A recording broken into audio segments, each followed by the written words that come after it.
গেলে না তারা? কেন? আচ্ছা বাবলুদা, এই মূর্তিটা তোমার কাছে? হ্যাঁ ভম্বল, কিছুক্ষণ আগে বাড়ির মেন সুইচটা অফ করে আমি এই চুরিটা করি।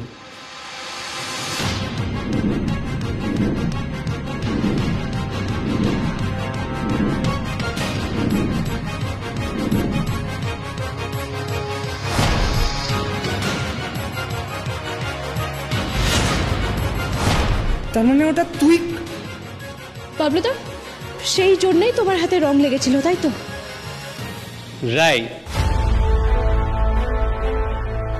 এই আসল মূর্তিটাকে চুরি করে একটা নকল মূর্তি রাখতে হয়েছিল আমাকে, আর একটা মাটির পুতুলকে এরকম 600 বছর আগের অষ্টধাতুর মূর্তি করতে গিয়ে এই বিপত্তি।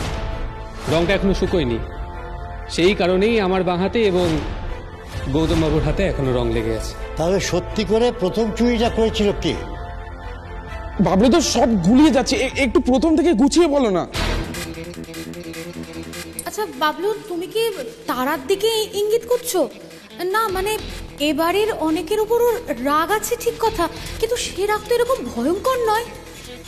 সেটা বাইরে থেকে দেখলে বোঝা যায় না পিসি, আর একজন মানুষের মনে কি চলছে সেটা কেবলমাত্র সেই জানে।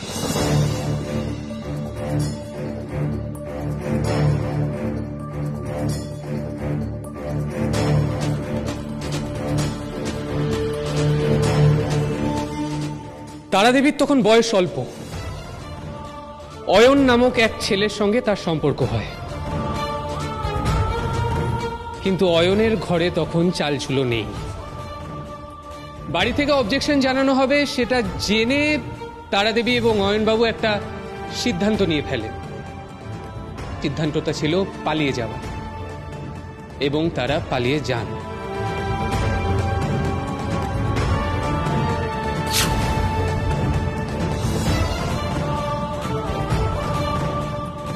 পিসেমশাই, শশীবাবু কিছু ভুল বললে ধরিয়ে দেবেন।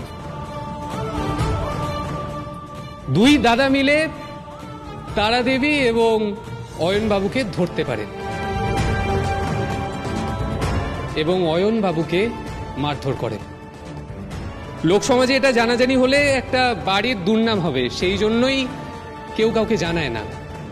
কিন্তু অয়নবাবু ব্ল্যাকমেল করতে থাকেন দাদুকে, পয়সা চাইতে থাকেন এবং দাদু পয়সা দেন।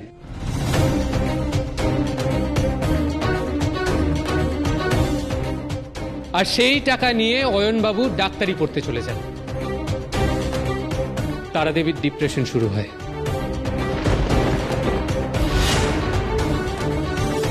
জানা গেছিল তারাদেবী তখন মা হতে চলেছিলেন।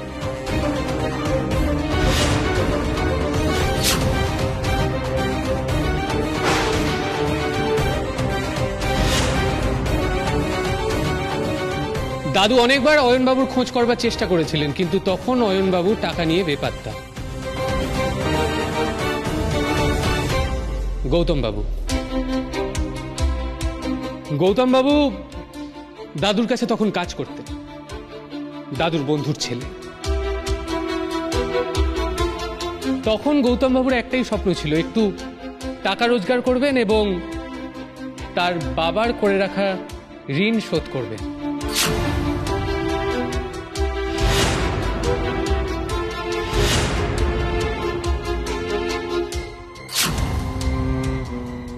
দাদু গৌতম বাবুকে অনুরোধ করেন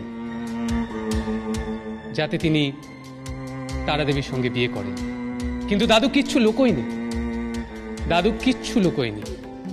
সমস্তটা গৌতম বাবুকে জানিয়েছে।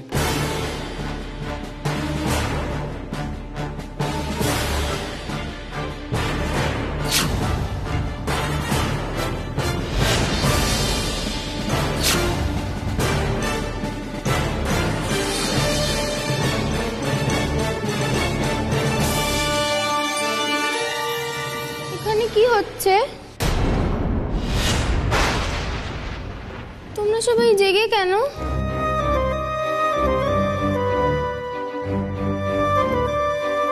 হিম্মত, তুমি উঠে এসেছো কেন মা? যাও না, যাও যাও, তুমি শুয়ে পড়ে গিয়ে যাও, যাও। তুমি আসো। আমি যাচ্ছি, বাবা আসছে, তুমি যাও না, যাও না। এখানে কি হয়েছে? ক্রিমিনাল ধরা পড়েছে? না ডাম্বেল, কেউ কোনো ক্রাইম করেনি। দাদু নিজেই মূর্তিটা হারিয়ে ফেলেছিল, এখন পাওয়া গেছে। তোমরা এখন ঘুমাতে যাও, কাল সকালে তোমাদের দুজনকে সব গল্প বলবো। তোমার মুখে কষ্ট কেন বাবা? সবাই কি তোমাকে বকছে?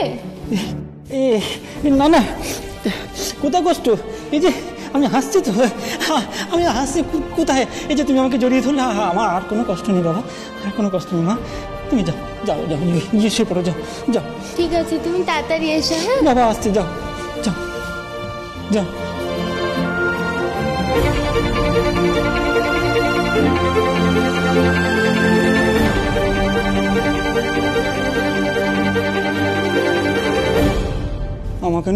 আমাকে তোমরা জেলে দিও, ফাঁসিতে চড়িয়ে দিও, কিন্তু কিন্তু কোনোদিন যেন ও জানতে না পারে আমি ওর আসল বাবা নই। তাহলে না আমার মেয়েটা না পুরো শেষ হয়ে যাবে, আমার মেয়েটা পুরো শেষ হয়ে যাবে, শেষ হয়ে যাবে।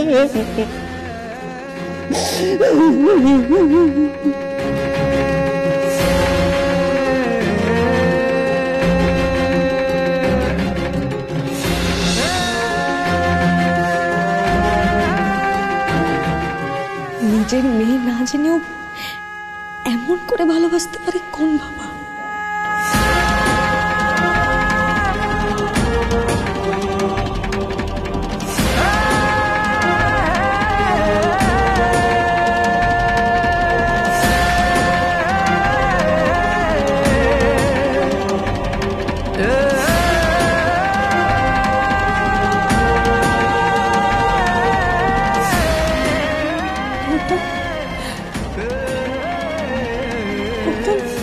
তুমি জানতে, তুমি সব জেনে শুনে কত? তারা আমি কোনোদিন তোমার ভালো স্বামী হতে পারিনি। গুবলির ভালো বাবা তো হতে পেরেছি।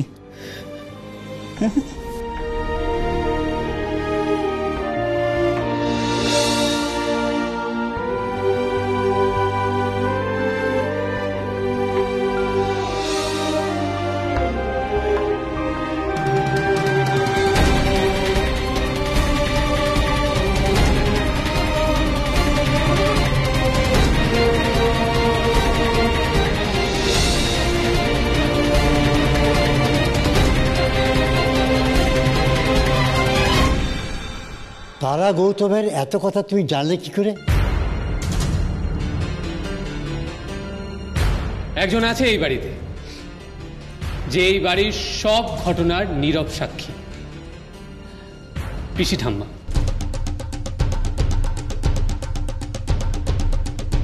আমি পিসি ঠাম্মার কাছেই সবকিছু জানতে পারি। দাদু পিসি ঠাম্মাকে সবকিছুই জানাতেন। আমি পিসি ঠাম্মার সঙ্গে আলাদা করে কথা বলি, আর পিসি ঠাম্মা যখন জানতে পারেন যে আমাকে সবকিছু না জানালে এই বাড়ির এবং তার দাদার সম্মানহানি হতে পারে, তিনি আমাকে সমস্তটা জানিয়ে দেন। কিন্তু তুমি কি করে বুঝলে?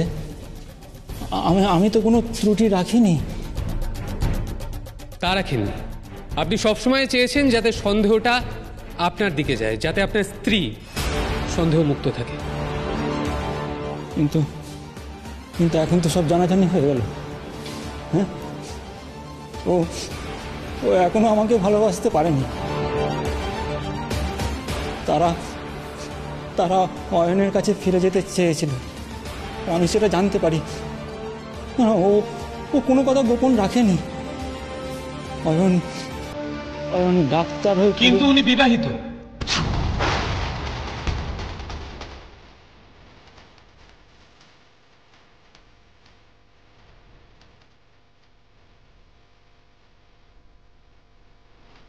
হ্যাঁ, আজকে আমি অয়নবাবুর ক্লিনিকে গেছিলাম তার পেশেন্ট সেজে, এবং সেখানে গিয়ে জানতে পারি যে উনি এই শহরেও আর থাকবেন না, আর ক্লিনিকেও বসবেন না। আমার সন্দেহ একেবারে ঠিক হয়। কম্পাউন্ডারের সঙ্গে ভাব করে আমি জানতে পারি যে তার একজন স্ত্রী আছে আর একটি সন্তানও আছে। ডিভোর্সের মামলা চলছে।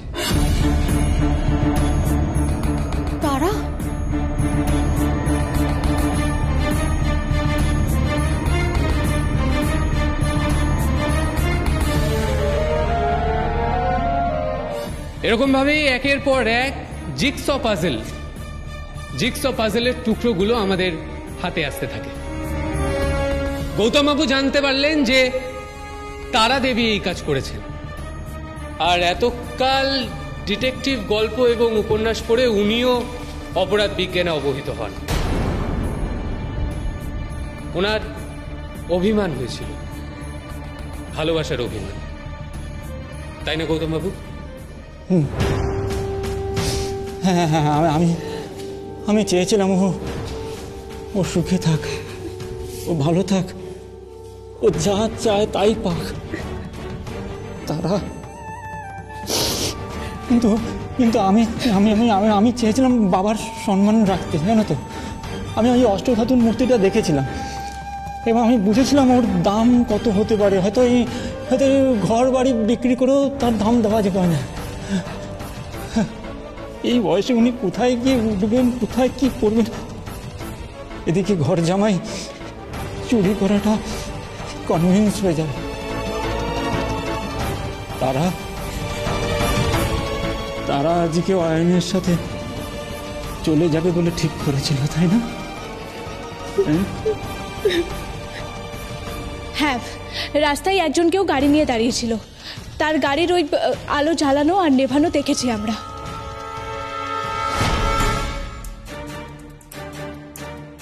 বাবলুদা, সেই গাড়িটা, এই দেখো।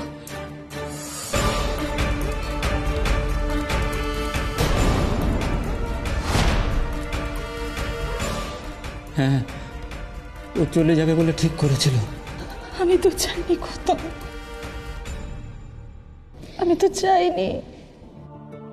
কেন কেন যাওনি তারা তুমি?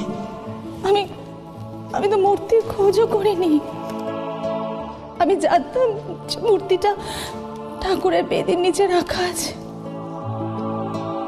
সময় মতো ওটা যথাস্থানে আমি রেখে দেব।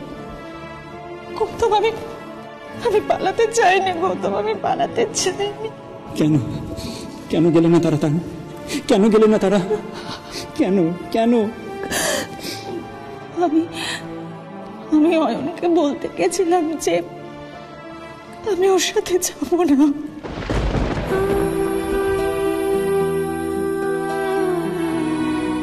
মূর্তিটা যে এত দাম আমি জানতাম না গৌতম।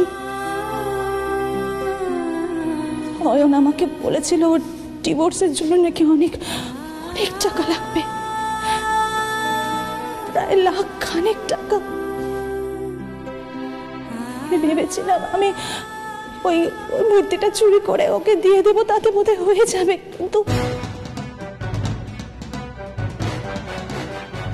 পরে যখন পাণ্ডব গোয়েন্দার কাছে জানতে পারলাম যে ওই মূর্তিটার এত দাম, তখন বুঝতে পারলাম বাবা তো এত টাকা শোধ করতে পারবে না, সব বেচে দিলেও শোধ করতে পারবে না কোথাও।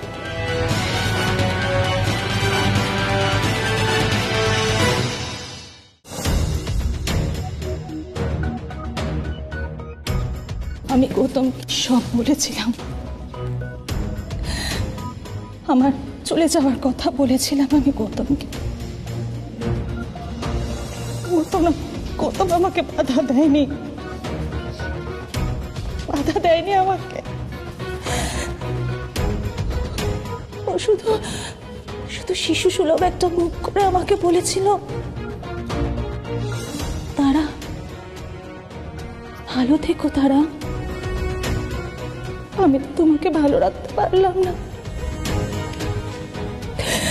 আমি ভেবেছিলাম গৌতম ঝগড়া করবে, গৌতম অশান্তি করবে, গৌতম রাগারাগি করবে, কিন্তু কিচ্ছু করেনি, কিচ্ছু বলেনি।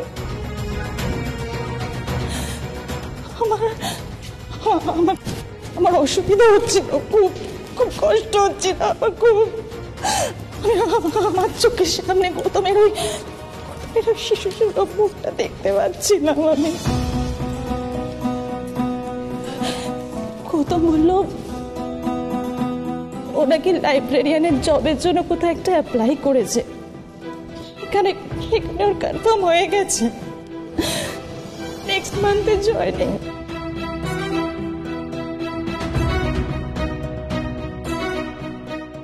এত বছরে কোনোদিন জানতেই চাইনি যে লোকটা কি চায়। আর গুবলি তো আমার থেকে বেশি ওর বাবাকে ভালোবাসে।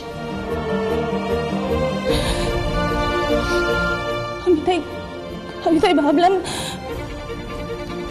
আমি সব ঠিক করে নেবো, সবকিছু ঠিক করে নেবো, নতুন করে শুরু করবো। অয়নকে বলে দেবো, আজ রাতেই অয়নকে বলে দেবো যে আমি ওর সাথে যাব না। তারপর বাড়ি ফিরে রাত্রেবেলা সবাই ঘুমিয়ে পড়লে জায়গা মতো মূর্তিটা রেখে দেব। তারপর গৌতমের সাথে গুবলিকে নিয়ে ওর কাজের জায়গাতে গিয়ে নতুন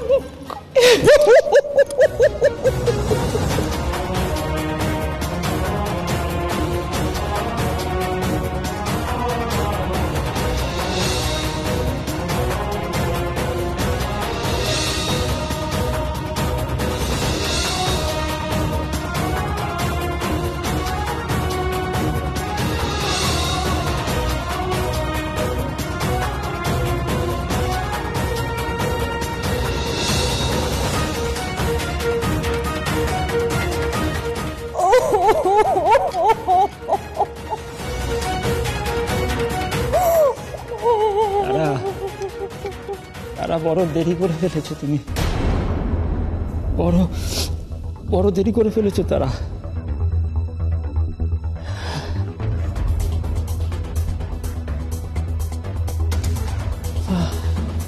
গৌতম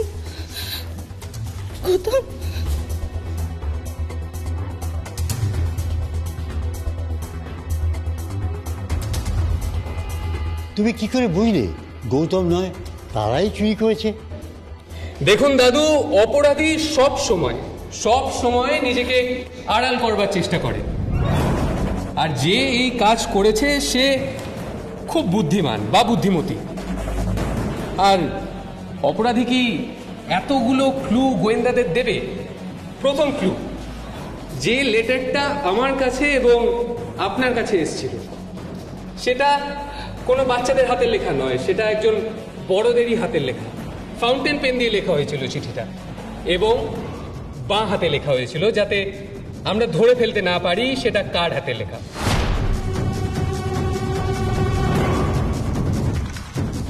দ্বিতীয় ক্লু, আমার কাছে যে ফোনটা আসে, একটা গলা বিকৃত করে একজন আমাকে ফোন করে যাতে আমি বুঝতে পারি যে চোর একজন পুরুষ। হ্যালো,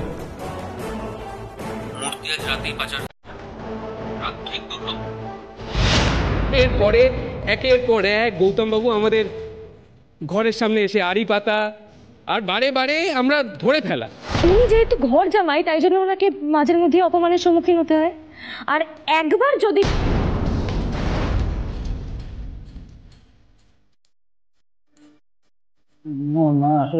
তোমরা কথা বলছো, আপনার ব্যাপারেই কথা বলছিলাম।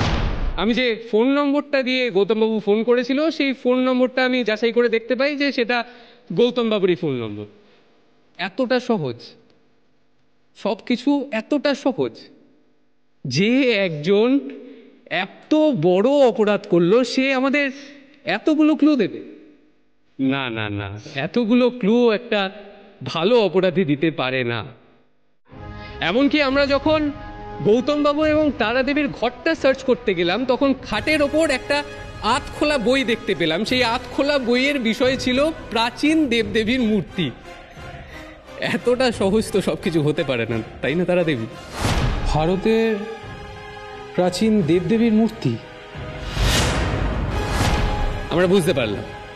শুধুমাত্র একটা ভুল হয়ে গেল। আমরা যখন আপনাদের ঘরটা সার্চ করছিলাম, তখন পিসি ঠাম্মার ঘরে গিয়ে এই মূর্তিটা সরানো হলো, and that was the only mistake.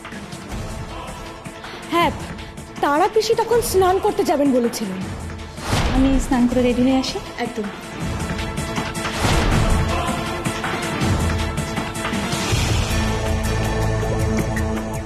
একদমই তাই।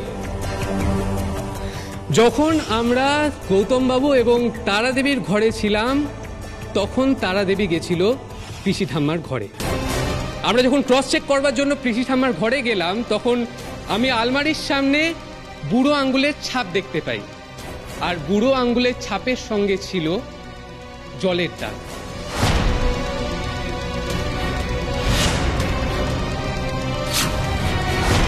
সেই জলের দাগটা তখনই থাকতে পারে তারাদেবী যখন কেউ স্নান করে বেরোচ্ছে, আর কখনো না।